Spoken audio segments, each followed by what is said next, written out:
से तो सबका उन्होंने दिल जीत ही लिया है, लेकिन अब काम से जीतना है। इनसे बात करेंगी मेरी सहयोगी रूबिका लियाकत। मैं इन्हें भी मंच पर आमंत्रित करना चाहूंगी और अब बातचीत में जानेंगे कि मैथिली जितने ब्लूप्रिंट की बात कर रही थी अभी तक चुनाव से पहले, अब चुनाव जीत लिया है, क्योंकि मैंने भी बात की थी तो अपने ब्लूप्रिंट के बारे में इन्होंने बताया नहीं है। अब जानेंगे कि अब क्या रहेगा इनका ब्लूप्रिंट। मैथिली, शुरू करें? इजाजत? अरे हाँ या ना कहना होगा आपको। खूब सारी बधाई। यहाँ के लोग थोड़ा कंजूसी कर रहे हैं ताली बजाकर आपको बधाई देने में।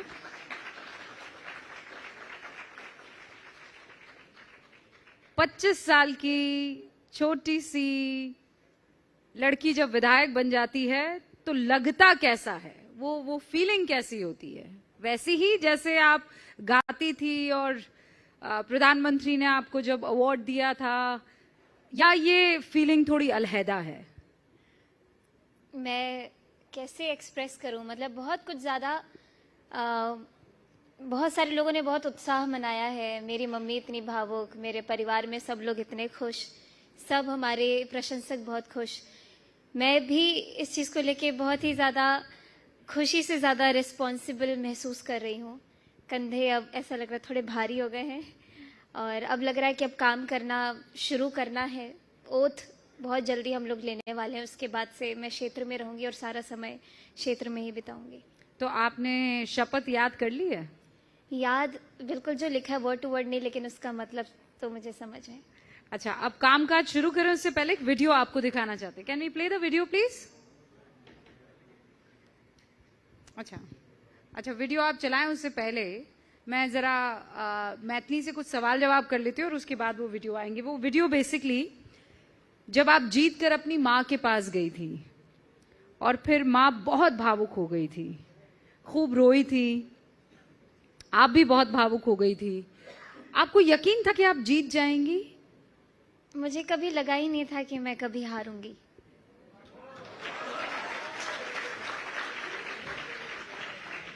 ये कॉन्फिडेंस कहाँ से आया? ये प्रधानमंत्री नरेंद्र मोदी का कॉन्फिडेंस था, नीतीश बाबू का काम था, या मैथिली का अपना ऑरा था? मुझे जब मैं लोगों से मिलती थी और कैंपेन के दौरान 1.5 महीने या जितने भी दिन मुझे मिले, जितने लोगों से मैं मिली, सबके चेहरे का भाव, उनकी आंखों से मुझे पता चल रहा था कि सब तो मेरे ही हैं और मैं जीत रही हूँ। आप जिस ऑडियंस के सामने बैठी हुई हैं वो ऑडियंस भी मेरे ख्याल से कमोबेश अगल बगल की एज की ही होगी, है ना? या फिर बस अब वो मुकाम पाने वाली है, लेकिन आप यहाँ पर है और वो वहां पर। ये जो फासला है ये आपने कैसे तय किया? मतलब आपने सोच रखा था कि आप पॉलिटिशियन बनने वाली हैं? आपने सोच रखा था कि आप पॉलिटिक्स में आने वाली हैं, या ये अचानक ऊपर से टपका और आपने लपक लिया? सोचा कभी कुछ भी नहीं था मैंने। अगर मैं संगीत के इस जर्नी के बारे में भी बोलूँ तो मैंने कभी नहीं सोचा था कि जितने लोग आज मुझे पहचानते हैं उतने लोग कभी होंगे, और पॉलिटिक्स के बारे में भी कभी सोचा नहीं था। तो कैसे हुआ ये पॉलिटिक्स? कहाँ से अचानक? बहुत सारे जो पार्टी के कार्यकर्ता हैं उनसे तो वैसे ही संगीत के लिए जब मैं परफॉर्म करने जाती थी तो सबसे मिलना जुलना होता रहता था। तो मुझे नहीं मालूम कब कौन मेरे अंदर क्या क्षमता देख रहे हैं। और जब फ़ोन आया बहुत बड़े बड़े नेताओं का, तो हम पटना में मिले। उन्होंने पापा को भी बहुत अच्छे से कन्विंस किया कि आपकी बेटी हमारी बेटी, और इस तरह मुझे भी काफ़ी कंफर्टेबल स्पेस लगने लगा। और फिर धीरे धीरे करके एकदम से मुझे पटना जब बुलाया गया तो मुझे कहीं ना कहीं हिंट था, और उन्होंने लेकिन साफ साफ बताया नहीं था। बस आपको बताएंगे जैसा हम सोचते विचारते हैं। पर जितना मैं मैथिली आपको जानती हूँ, आप तो ए पॉलिटिकल थी ना? जब गीत गाती थी तब आपको पॉलिटिक्स नहीं, राजनीति से कभी, मतलब राजनीति का एबीसी भी ना तो आपको उसमें इंटरेस्ट था और ना आपने जानने की कोशिश की। रही थी मैं, टीवी देखती थी। तो मैं ये जानना चाह रही हूँ कि जो मैथिली सारे गामा में उलझी हुई थी वो बीजेपी में कैसे उलझ गई? मुझे इतने प्यार से बुलाया गया। और जो एक और चीज़ बोलना चाहूँगी कि एक राष्ट्रभक्ति मेरे दिल में जितनी थी वो और प्रबल हो गई जिस दिन मैंने पार्टी ज्वाइन किया। और जब से मैं कैंपेन में उतरी तो कहीं ना कहीं अब मुझे लग रहा है मेरे जीवन का बेस्ट डिसीजन है। नहीं, पर बीजेपी क्यों? अगर प्यार से आपको राहुल गांधी बुलाते तो आप चली जाती? बुलाया कहा? तो बुलाने के लिए भी तो ऐसा संकल्प भी तो बीजेपी ही ले सकती है ना, कि एक साधारण व्यक्ति जिसका कोई पॉलिटिकल बैकग्राउंड ना रहो उस पे कौन उसको अप्रोच करे। तो ये भी बीजेपी पार्टी नहीं किया। पर आप अपने आप को साधारण क्यों मान रही हैं? आप तो मतलब आइकन बन चुकी थी। हाँ, पॉलिटिकली मैं अपने आप को बहुत साधारण मान रही हूँ। काफी सारे होते हैं जिनका पारिवारिक एक स्ट्रक्चर रहा हो पॉलिटिकल, लेकिन मेरे खानदान में कोई भी पॉलिटिक्स में नहीं था। तो आपको लगता है कि परिवारवाद वाला कनेक्शन जो है आपका नहीं था, इसीलिए कांग्रेस ने आपको नहीं बुलाया? आई डोंट नो, मुझे नहीं पता, लेकिन मुझे अप्रोच करने के लिए भी बीजेपी ही ने मुझे पहचाना। आपने हाँ क्यों किया? ठीक है, चलिए अप्रोच कर दिया, हाँ क्यों किया? हाँ इसीलिए किया क्योंकि मुझे हमेशा से मेरे मन में था कि जब मैं थोड़ी और बड़ी होंगी, मतलब अभी तो 25 साल की, मैंने सोचा था थोड़ी और बड़ी होंगी तो मैं अपने समाज सेवा में लगूंगी। उतना धन मैं अपने गायकी से जो मुझे फीस मिलता है वो इकट्ठा करके अब मैं जब मैं क्षमता मुझे महसूस होगी तब मैं लग जाऊंगी इस काम में। लेकिन जब मुझे ऐसा लगा कि ये तो बिल्कुल भगवान मेरे लिए सामने एक मौका लेकर के आए हैं, तो मैंने कभी भी किसी मौके को मना नहीं किया। जो भी दरवाजा खुलते गया आगे बढ़ती गई हूँ और यहाँ पहुंची। तो कहते हैं राजनीतिक के जितने भी होते हैं बड़े घाघ होते हैं, मतलब जितने भी राजनीतिज्ञ हैं, मैं आप ही को कह रही हूँ, आप अगर बुरा मानना चाहते हैं तो चाह सकते हैं। आप वो कहाँ से, यू हैव टू बी, जिसे कहते हैं क्रूअल भी होना होगा, रूड भी होना होगा, वो सारी क्वालिटी आपने इकट्ठा कर ली है कि धीरे धीरे वहां आंचल में बांधती जा रही है और हमको नहीं बता रही हैं? मुझे यही परसेप्शन मुझे समझ नहीं आता कि मुझे बहुत लोगों ने बोला कि नहीं जाना चाहिए, बहुत ये तुम्हारे टाइप का नहीं है, दलदल है। मतलब बहुत लोगों ने मुझे, जो मेरे प्रशंसक हैं, उन्होंने मुझे सजेस्ट किया कि पॉलिटिक्स में मत जाओ। लेकिन यही परसेप्शन जब मैं लोगों के बीच में गई, मुझे तो जन सेवा करने से मतलब है, लोगों के लिए काम करने से मतलब है। वो लोग इतने स्वीट है, इतने प्यारे हैं, इतनी उम्मीद के साथ अपने विधायक को चुनते हैं। लोग स्वीट है और पॉलिटिक्स का पता नहीं मुझे, अभी मैं धीरे धीरे सीख रही हूँ, अभी ज्यादा समय तो नहीं हुआ है। अच्छा, क्या लगता है ये सीख जाएंगी या मुश्किल है? मुश्किल है? हाँ, सीख गई हैं, जवाब दे रही हैं। अच्छा, ये इसे लाइव टेस्ट भी कहते हैं। मैं आगे बढ़ूं उससे पहले आपसे एक तो रिक्वेस्ट की जा सकती है कि आप मंच पर आएं और माँ सरस्वती कंठ में ना बिराजें। ऐसा कैसे हो सकता है? जरूर। तो बिहार की जनता को आप कैसे शुक्रिया, मैथिली ठाकुर कैसे शुक्रिया करेगी बिहार की जनता को? मैं आपको भजन गा करके ही धन्यवाद कह सकती हूँ। एक बहुत ही मेरा पसंदीदा भजन है, वो आपको सुनाना चाह रही हूँ।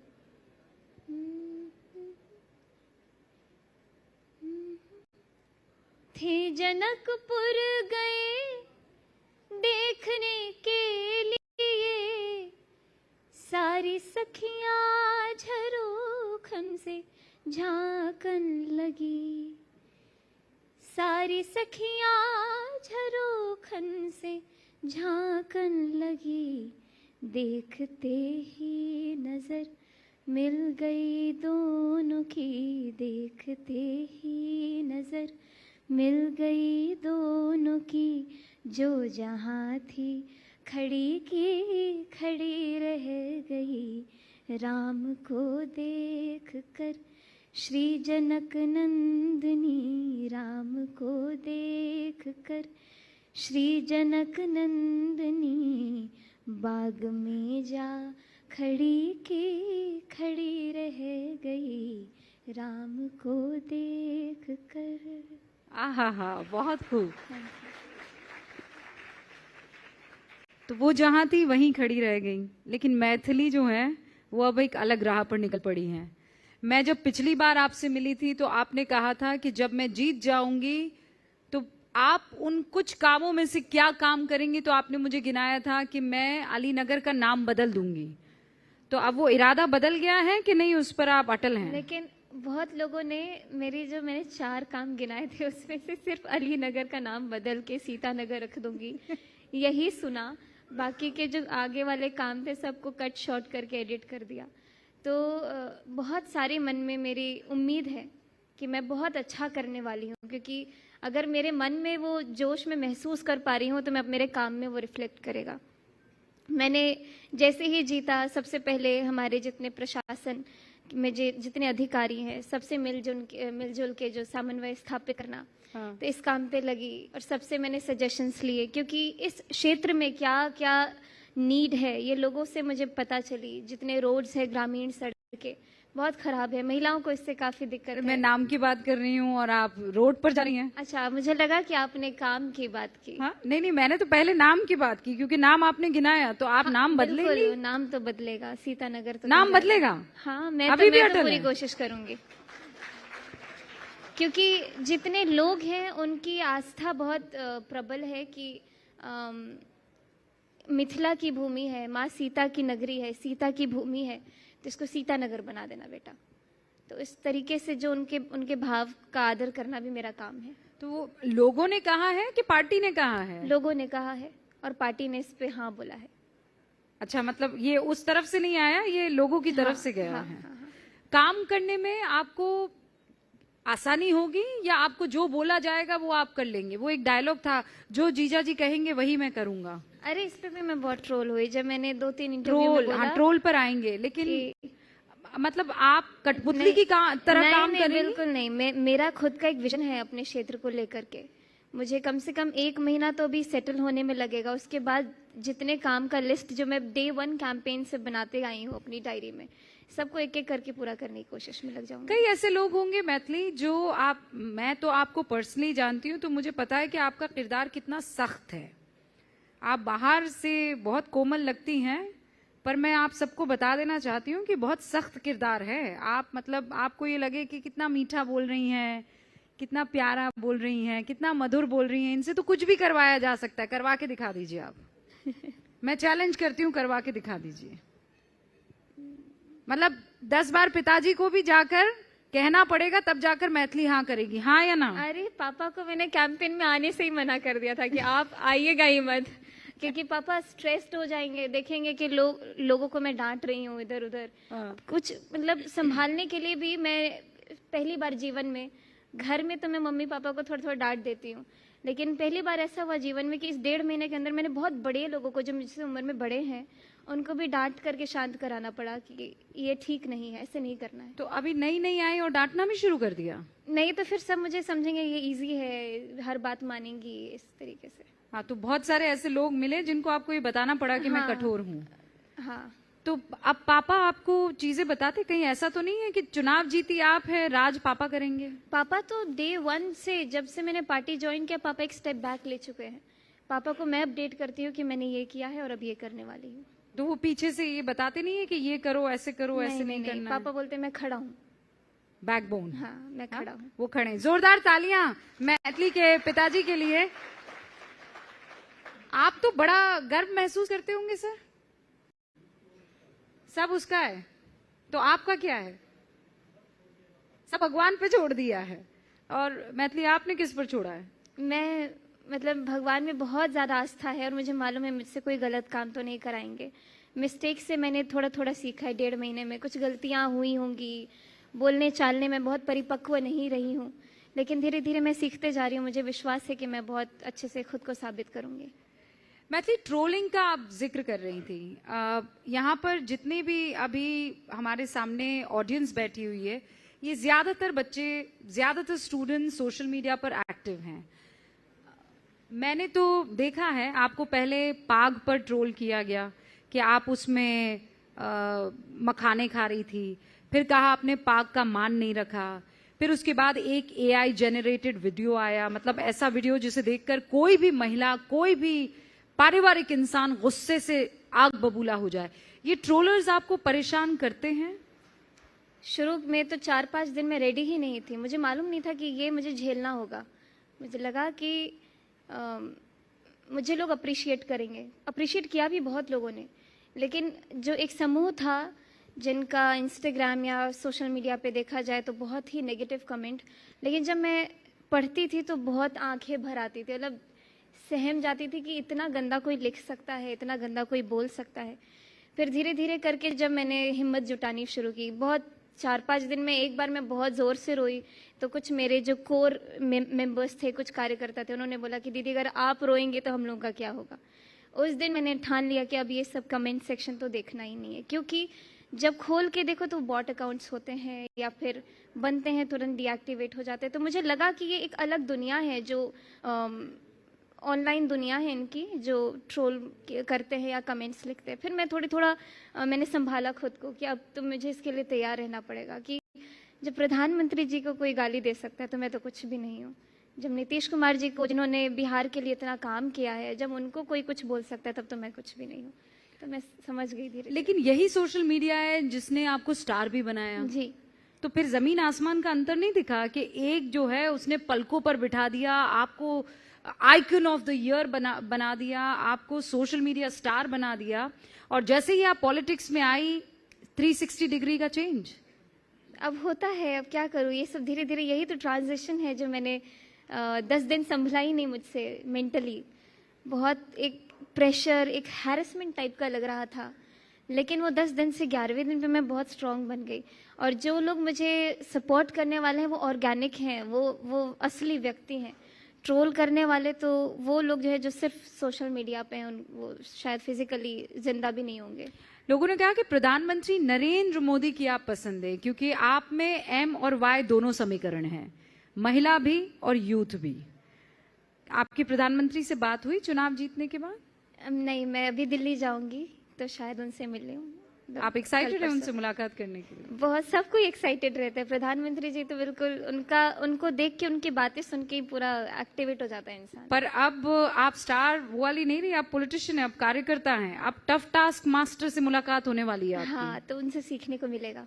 हाँ, तो वो आप टारगेट देंगे, वो टारगेट आपको अचीव करना होगा। बिल्कुल बिल्कुल। नहीं, मैं रेडी हूँ और मैं हर चीज के लिए खुद को केपेबल समझती हूँ। तो आप फुल टाइम पॉलिटिशियन हैं कि मैथिली सिंगर रहेंगी? मैंने रिजाइन तो नहीं दिया है अपने गायकी से। बहुत सारे लोग रेजिग्नेशन लेटर देने के बाद आते हैं, पॉलिटिक्स ज्वाइन करते हैं, लेकिन भगवान की कृपा है कि अभ्यास करने के लिए मुझे किसी भी जॉब की ज़रूरत नहीं है। मैं सो के उठूँ तब अभ्यास करती हूँ, सोने से पहले अभ्यास करती हूँ। गायकी जीवन भर चलेगी। आप क्यों ना एक बार वो आई गिरी नंदिनी जो आप हाँ, स्तोत्र। हाँ, वो जब आप वो पढ़ती हैं तो आपकी आवाज में एक अलग ही खनक होती है। कभी कभी आप ऐसे भी उसकी स्तुति करती हैं जब आप बहुत तकलीफ में होती हैं? मैं सुनती बहुत हूँ और बहुत सारे स्तोत्र हैं, स्पेशली सुब्बुलक्ष्मी जी को जब सुनते हैं तो बिल्कुल एनर्जाइज हो जाते हैं। हाँ।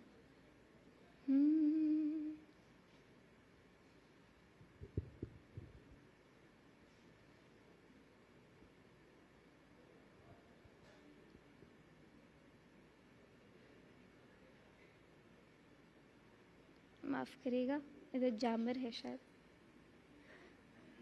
अब तो फोन भी भगवा ले लिया है आपने। मेरा फोन हैंग हो जा रहा था तो एक नया लेना पड़ा, तो मुझे सबसे अच्छा, मेरा फेवरेट कलर है येलो, रेड, ऑरेंज, तो इसीलिए। रेडी? हाँ। ओके, जोरदार तालियां।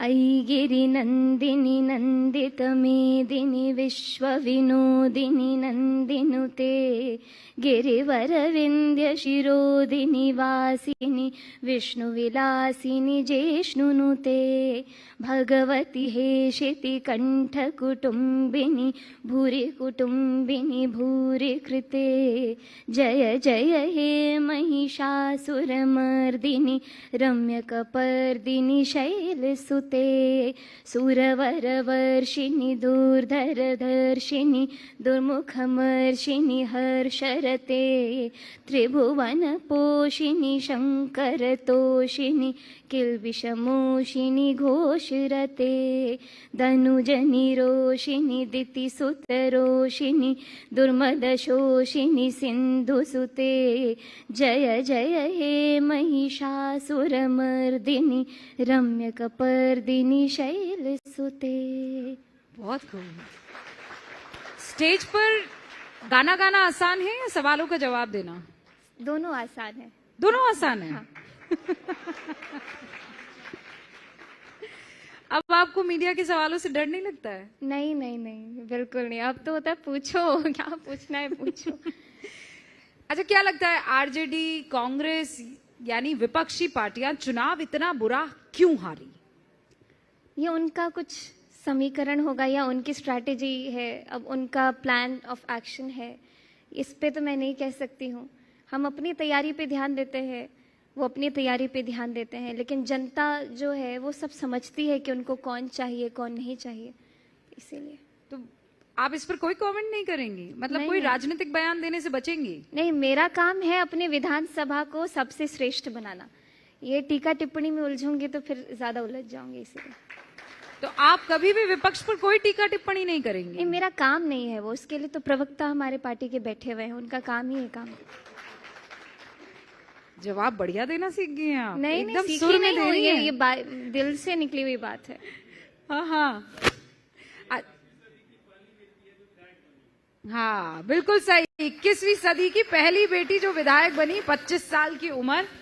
अब एक और चीज, क्योंकि आप महिला हैं और आप विधायिका हैं, एक बड़ा सवाल तब उठा जब रोहिणी आचार्य ने ट्वीट किया कि मैं पॉलिटिक्स छोड़ रही हूँ। एक तरफ आप पॉलिटिक्स ज्वाइन करती हैं, दूसरी तरफ वो कहती हैं कि मैं पॉलिटिक्स छोड़ रही हूँ, मेरे साथ अन्याय हुआ है, और वो अपने पिता का घर छोड़कर चली जाती है। फिर ये सवाल उठता है कि वो पिता के घर पर कुंडली जमाकर बैठी क्यों थी?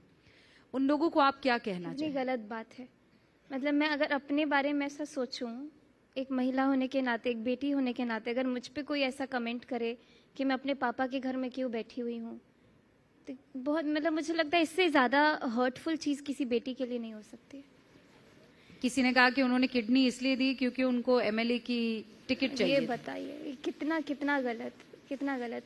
बाहर वाला, लेकिन अब मैं तो अब ताज्जुब भी नहीं होता कि कोई बाहर वाला कोई ऐसा कमेंट करे, क्योंकि बाहर वाले सिर्फ बाहर से कुछ देख रहे हैं, व्हाट्सएप से कुछ पढ़ करके अपना कमेंट बाजी करते हैं।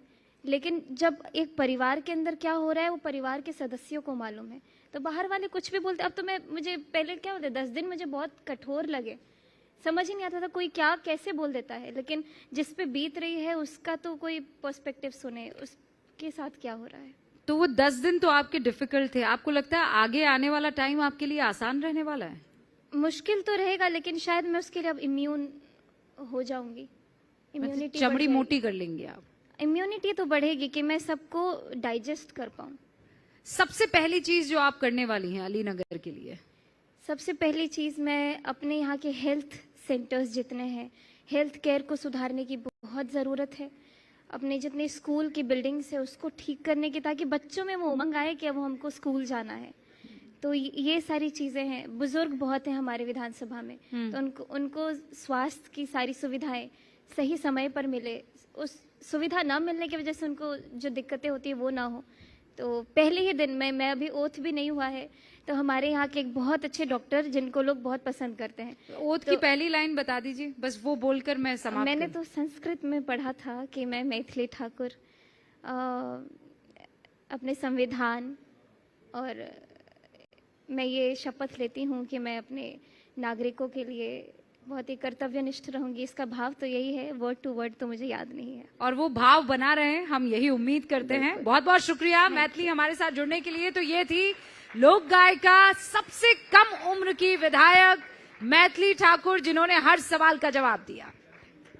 Thank you so much.